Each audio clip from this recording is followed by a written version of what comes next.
Good morning, everyone. So today we are going to learn about neural networks. My name is Arghya Kundu and my email is arghyak@yorku.ca. If you have any questions regarding this lecture or anything regarding machine learning or deep learning, please feel free to drop me an email. So in today's lecture, we're going to first learn about the units in a neural network. Then we are going to talk about some non-linear activation functions, and then we'll focus our attention to the XOR problem. And after that, we will focus on the feedforward neural networks. So let's get started.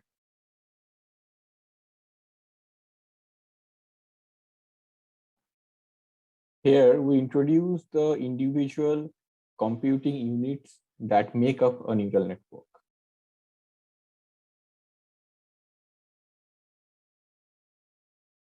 Neural networks are called neural because of their origins lie in a neuron, which was a 1943 simplified model of a human neuron as a kind of computing element that could be described in terms of propositional logic. But the modern use in language processing no longer draws on this early biological inspiration, and the name neural is really just a kind of a historic remnant. Instead of a modern neural network, is a modern neural network is a network of small computing elements, each of which takes a vector of input values and produces a single output value. Over the next few lectures, we will introduce these units and see how they connect together into a feedforward network. So called because the computational proceeds iteratively from one layer of unit to the next. The use of modern neural nets is often called deep learning because modern networks are often deep. That is, they have many layers. The building block of a neural network is a single computational unit. A unit takes a set of real valued numbers as input, as shown in this picture as x1, x2, and x3, performs some kind of a computation on them, that is combining with weights. In this case, it is W1, W2, and W3, and biases and a nonlinear transformation, and produce an output. So let's see this in a more detailed fashion.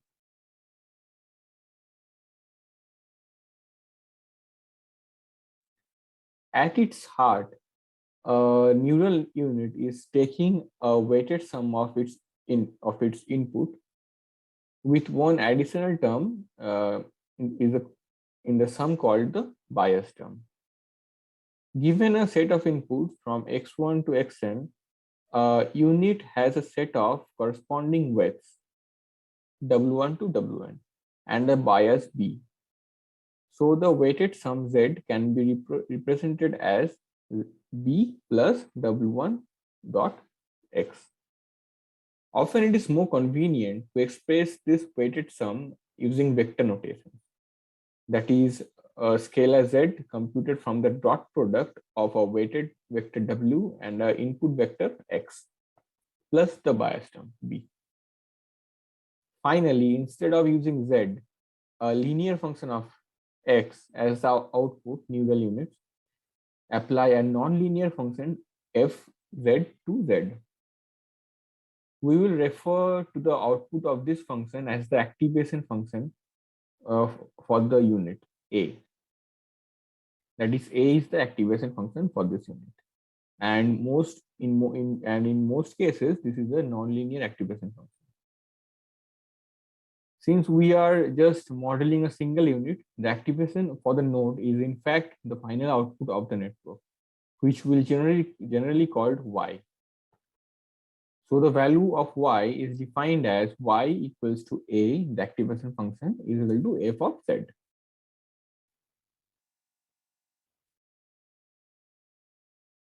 Now, as I mentioned earlier, almost all of the activation functions used in neural nets is a nonlinear activation function. We have already seen the sigmoid for logistic regression. The sigmoid function is defined as 1 over 1 plus e to the power of minus z. The sigmoid has a number of advantages. It maps the output into a range of 0 to 1, which is useful for squashing outliers towards 0 or 1. And it is differentiable, which, as we saw, is handy for learning.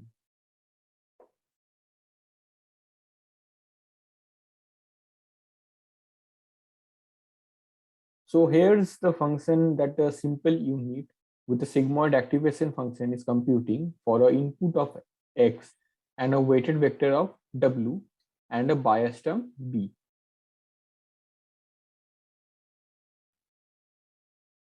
So here's our picture of the unit again, showing the pieces. So as you can see, x1, x2, and x3 are the inputs. W1, W2, and W3 are the respective weights of the input vectors. B is the bias, and the sigma is the activation function. In this case, it is the sigmoid function. So this comprises one unit of a neural network.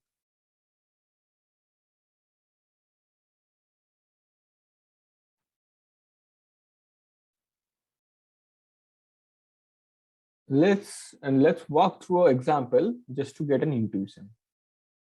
Let's suppose we have a unit with the following vector, weight vector, and the bias. And given the unit input, let's walk through an example just to get the intuition of the flow. So given the weights of the neural network is like this, 0.2, 0.3, and 0.9, and the bias is 0.5. So for this neural unit, what happens if we input the following vector? The output would be the sigmoid function of w dot x plus b, as we mentioned earlier. So the output of this neural net would be e to the power of, we are replacing the w and x plus b in this equation with the vectors as shown in this picture, and the output is 0.7. So this one unit of neural network provides the output of 0.7 given the x. So as you can see, the output lies between 0 to 1 because we are using the sigmoid function over here. And as mentioned earlier, the sigmoid function squashes the input value from in the ranges of between 0 to 1.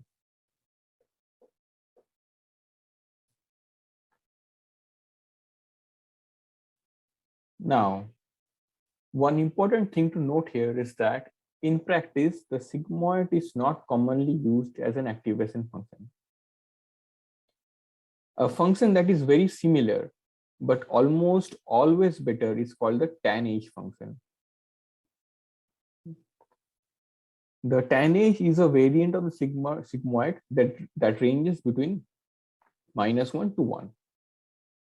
The tan-h function has a nice properties of being smoothly differentiable and mapping outlier values towards the mean. The simplest activation function and perhaps the most commonly used is the rectified linear unit, also called the ReLU or ReLU. It's just the same as z when z is positive or 0 otherwise. The rectified linear unit function has nice properties that result from it being very close to linear. In the sigmoid or tan-h functions, very high values of z result in values of y that are saturated. That is, they are extremely close to 1 and have derivatives very close to 0.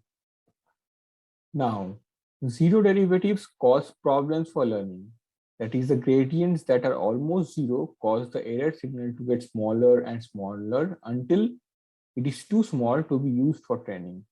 A problem called the vanishing gradient problem. Now, rectifiers don't have this problem, since the derivative of ReLU for high values of Z is 1 rather than close to 0.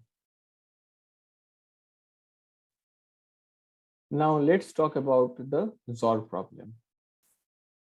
The power of neural networks comes from combining these units into larger networks.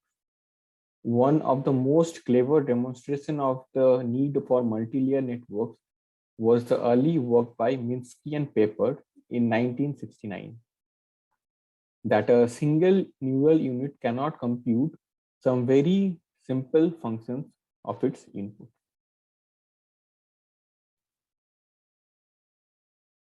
Now, can neural units compute simple functions of inputs like the AND function, the OR function, or the XOR function? Consider the task of computing elementary logical functions of two inputs like AND, OR, and XOR. As a reminder, here are the truth tables for this function.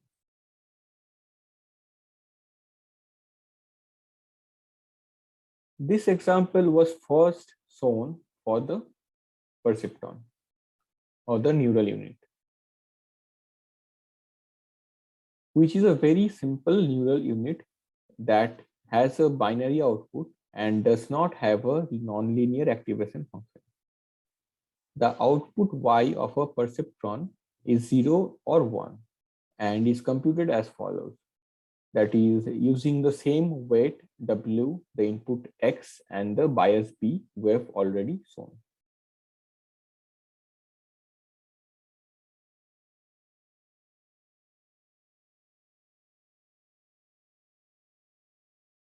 Now, it is very easy to build a perceptron that can compute the logical and OR functions of its binary inputs. Here's an example of the logical AND, showing weights W1 is equal to 1 and W2 is equal to 1, and the bias weight B is equal to -1. And logical OR, showing weights W1 is equal to 1, W2 is equal to 1, and logical and the bias weight B is equal to 0. These weights and biases are just one from an infinite number of possible sets of weights and biases that would implement this function.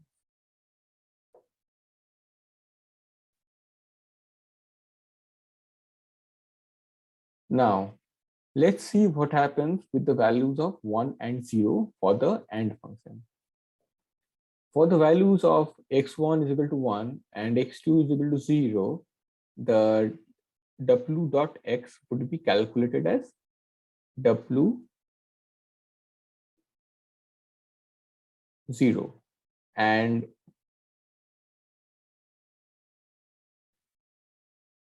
now let's see what happens with the values of 1 and 0 for the AND function.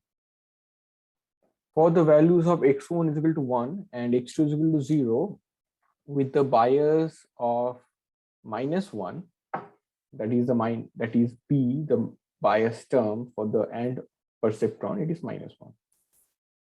So what happens is w dot x, that is the cross product of the weights of this neural unit with its input, that is x, will come as 0.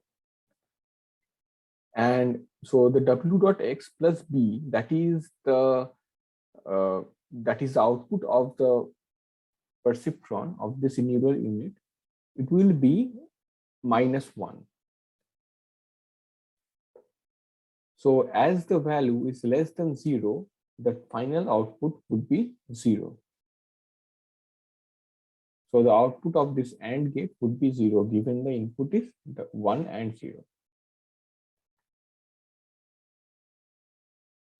Now let's try this for the OR function.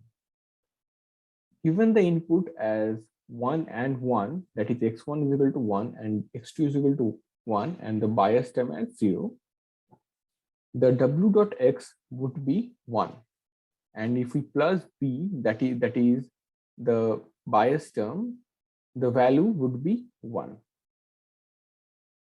So w dot x plus b, it would be 1, which is greater than 0. So the final output would be 1, which is the resultant of this truth table. That is, given two inputs, 1 and 1, the output of the OR gate would also be 1.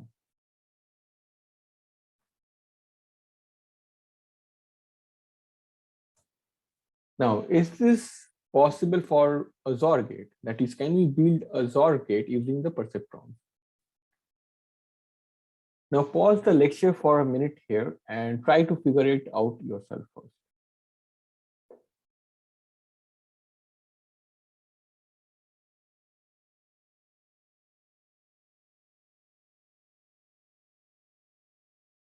So why perceptrons are linear classifiers?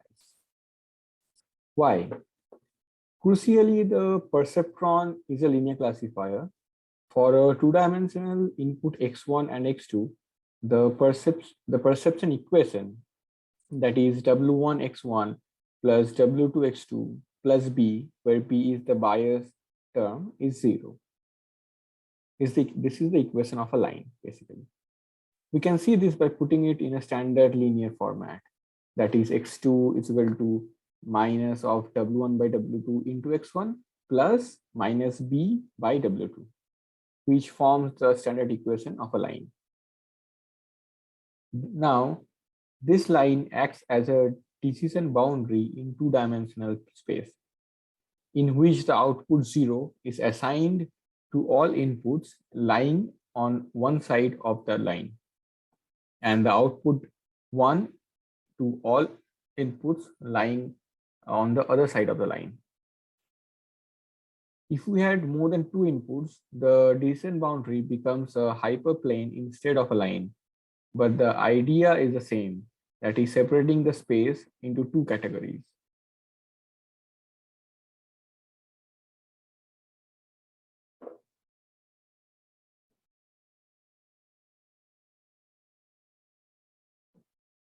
This figure shows the possible logical inputs 0, 0, 0, 1, 1, 0, and 1, 1, and the line drawn by one possible set of parameters for an AND and an OR classifier.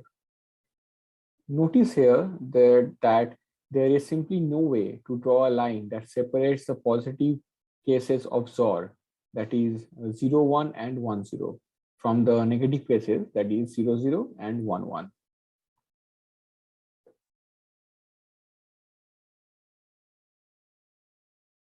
We say that XOR is not a linearly separable function. Of course, we could draw a boundary with a curve or some other functions, but not a single line.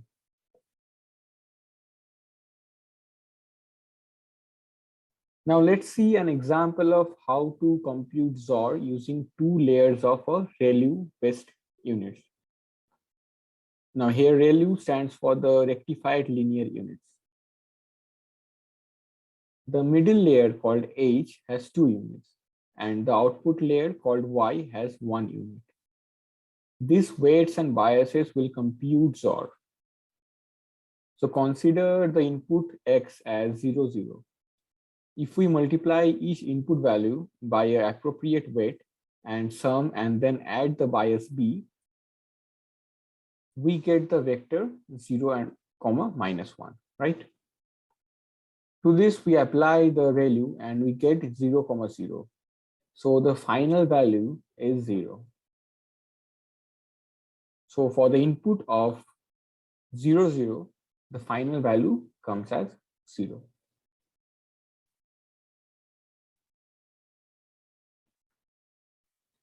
I recommend you to pause the video and work through the computation of the remaining 3 possible input pairs to see that the resulting Y values are 1 for the inputs 0, 0 and 1, 0, and 0 for the inputs of 0, 0 and 1, 1.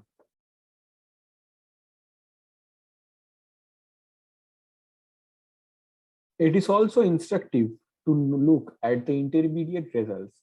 the output of the two hidden nodes H1 and H2. Here are the values of the H layer for all four inputs. Notice that hidden representations of the two inputs of X, that is 0, 1 and 1, 0, the two cases with XOR output as 1, are merged into a single point H, which is 1, 0. The merger makes it easy to linearly separate the positive and the negative cases of XOR. In other words, we can view the hidden layers of the network as forming a useful representation for the input. In this example, we just stipulated the weights. But for real examples, the weights for neural networks are learned automatically using the backpropagation algorithm we'll turn into. That means the hidden layers will learn to form useful representations. This intuition that neural networks can automatically learn useful representations of the input is one of their key advantages.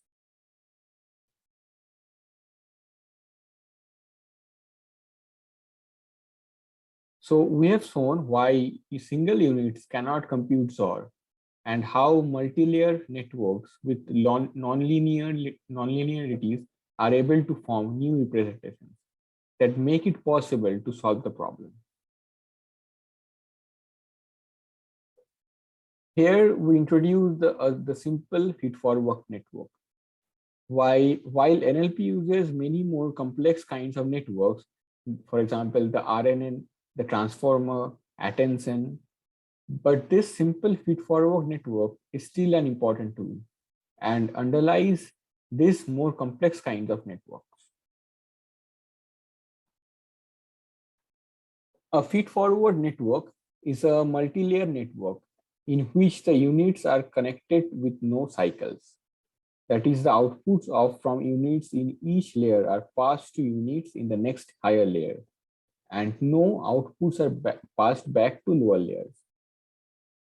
For historical reasons, feedforward networks can also be called multi-layer perceptrons or MLPs, although they are not technically composed of perceptrons anymore. Simple feedforward networks have three kinds of nodes: the input units, the hidden units, and the output units. Now let's go back to the logistic regression. We can think of binary logistic regression as a one-layer network. We don't count the input layer in counting layers. So we have an input layer. We would call it layer 0, consisting of the vector x.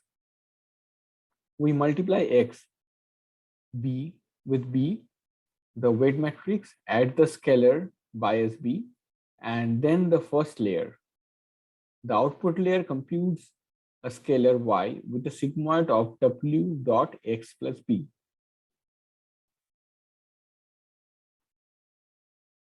Remember multinomial logistic regressions, where instead of a single sigmoid at the output, we have a softmax to turn the output values into probabilities.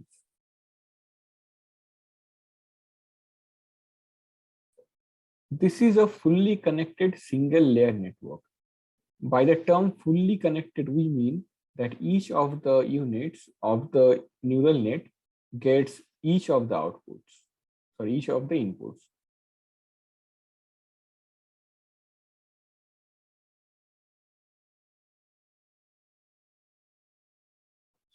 Softmax.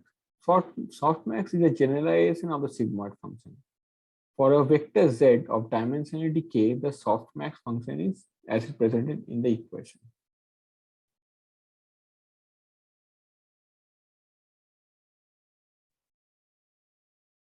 For example, if the input is the z is like this, the softmax function would be as shown in the figure.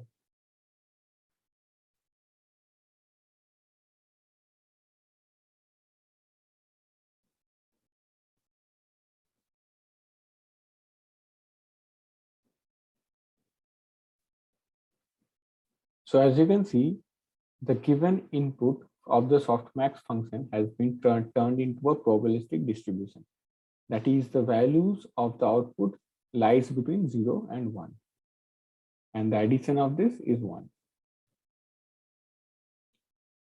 Here are the final equations for a feedforward network with a single hidden layer, which takes an input x, outputs a probability distribution y, and is parameterized by weighted matrices W and U and a bias vector B.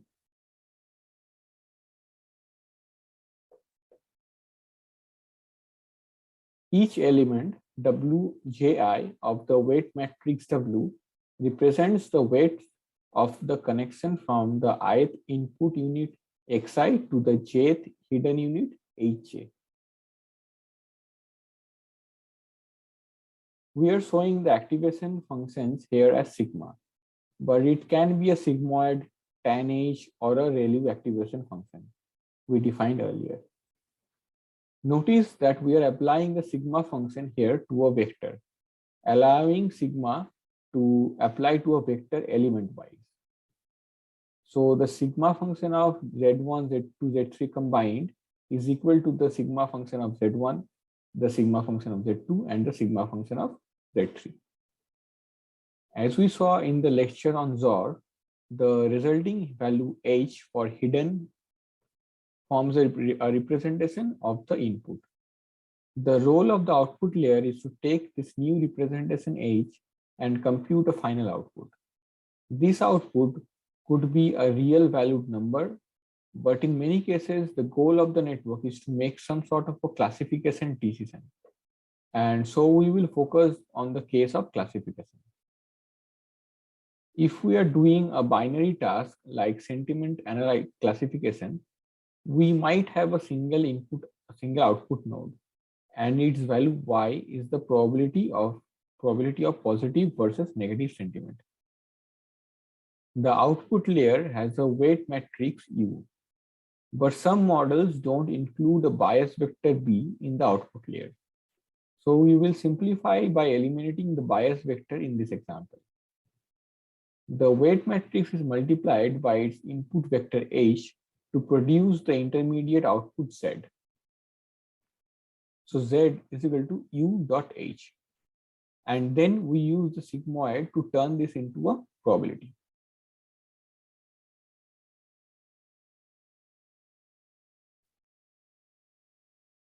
What if you have more than two output classes? If we are doing multinomial classifications, such as assigning parts of speech tag, we just add more output units, one for each class. So we might have one output node for each potential part of speech, whose output value is the probability of that part of speech. The output layer thus gives a probability distribution across the output nodes. We use the softmax to compute this distribution, just as for multinomial logistic regression. That means we can think of a neural network classifier with one hidden layer as building of vector H, which is hidden layer representation of the input, and then running logistic regression on the features that the network develops in H. By contrast, the features were mainly designed by hand via feature templates in the earlier lecture. So a neural network is like logistic regression, but with many layers, since a deep neural network is like layers after layer of logistic regression classifiers. And B, rather than forming the features by feature templates, the prior layers of the network induces the feature representation themselves.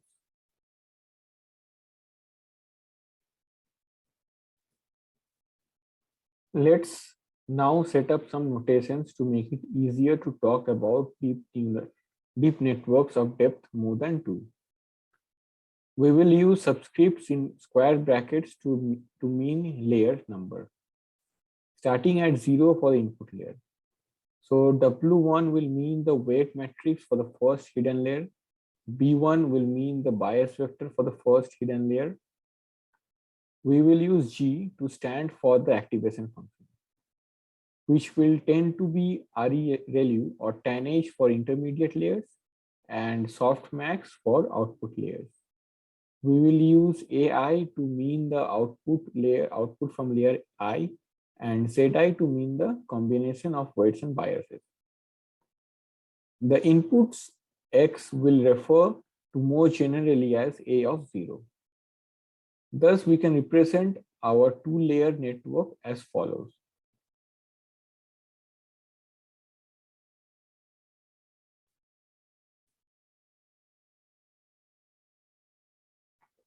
Note that for this notation, the equation for the computation done at each layer are the same. The algorithm for computing the forward step in an n-layer feedback network given the input vector A of 0 is thus simply this. It is a loop from I to n, that is from 1 to n.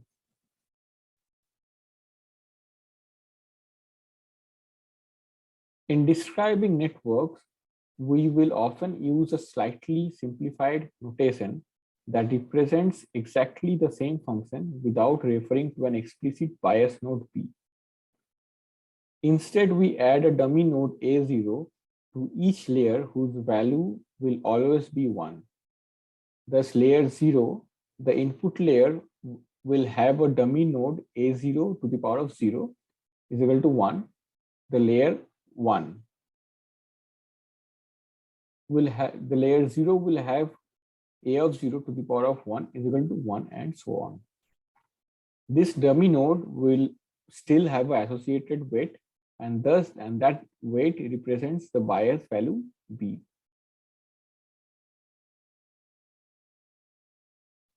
But now our vector X has one extra value, that is A of 0, which represents the bias vector P.